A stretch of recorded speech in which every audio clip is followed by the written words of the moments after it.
Hello everyone, my name is Jackie and I'm here with another video of my Books by Black Authors I Want to Read series.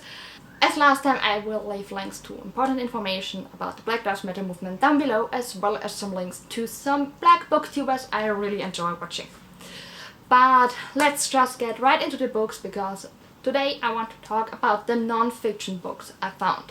So the first book I want to talk about is Why Are All the Black Kids Sitting Together in the Cafeteria? A Psychologist Explains the Development of Racial Identity by Beverly Daniel Tatum.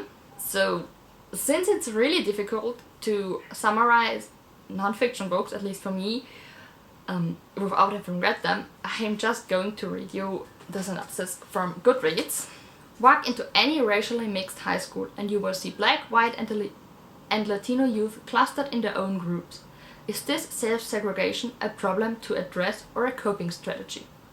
Beverly Daniel Tatum, a renowned authority on the psychology of racism, argues that straight talk about our racial identities is essential if we are serious about enabling communication across racial and ethnic divides. These topics have only become more urgent as the national conversation about race is increasingly acrimonious. This fully revised edition is essential reading for anyone seeking to understand the dynamics of race in America. So, while I don't live in America, but in Europe, I really want to understand what's going on there too. So, this is one of the books I really want to read, hopefully soonish. At the moment, it's really difficult to get my hands on English books. I already ordered a couple of books from my list. Some I talked about in my last videos, some from this, and also some from future videos.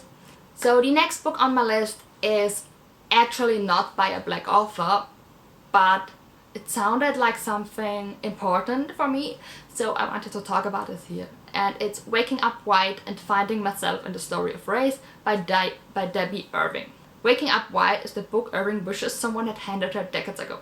By sharing her sometimes cringe-worthy struggle to understand racism and racial tensions, she offers a fresh perspective on bias, stereotypes, manners, and tolerance.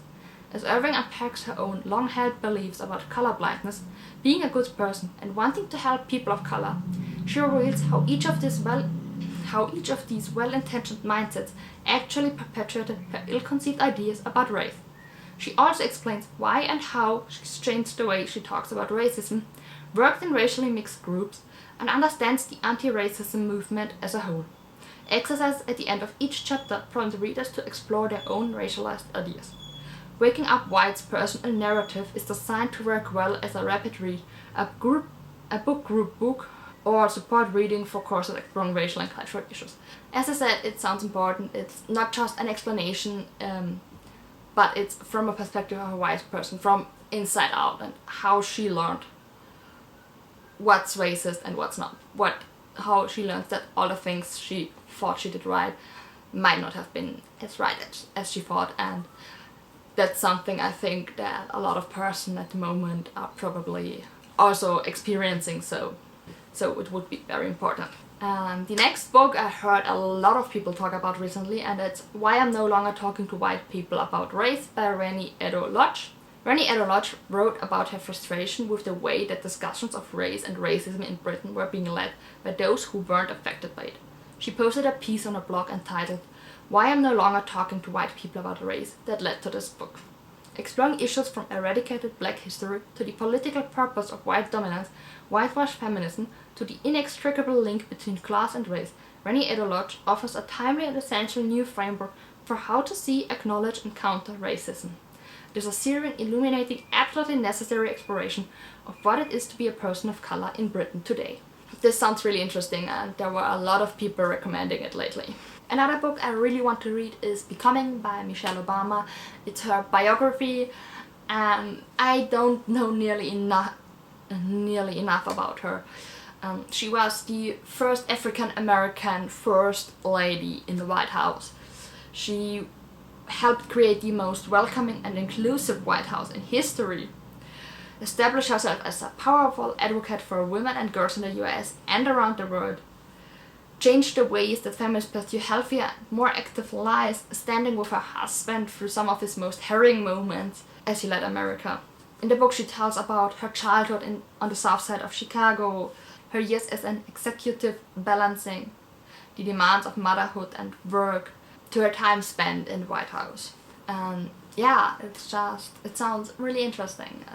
And she's such an iconic person by now, so I can't wait to read that one.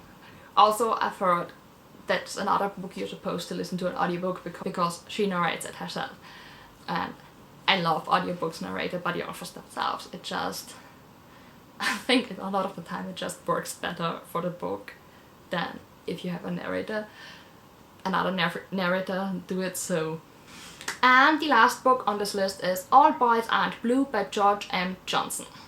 This is a series of personal essays by a prominent journalist and LGBTQIA+ activist. It explores his childhood, adolescence and college years in New Jersey and Virginia. From the memories of getting his teeth kicked out by bullies at age 5 to fully market with his loving grandmother to his first sexual relationships, this young adult memoir weaves together the trials and triumphs faced by black queer boys. Both a primer for teens eager to be allies as well as a reassuring testimony for young queer men of color, All Boys Aren't Blue covers topics such as gender identity, toxic masculinity, brotherhood, family, structural marginalization, consent and black joy. Johnson's emotionally frank style of writing will appeal directly to young adults. So yeah, that's another very important book that I could have put in my last list, but I wanted to keep all the non-fiction books together.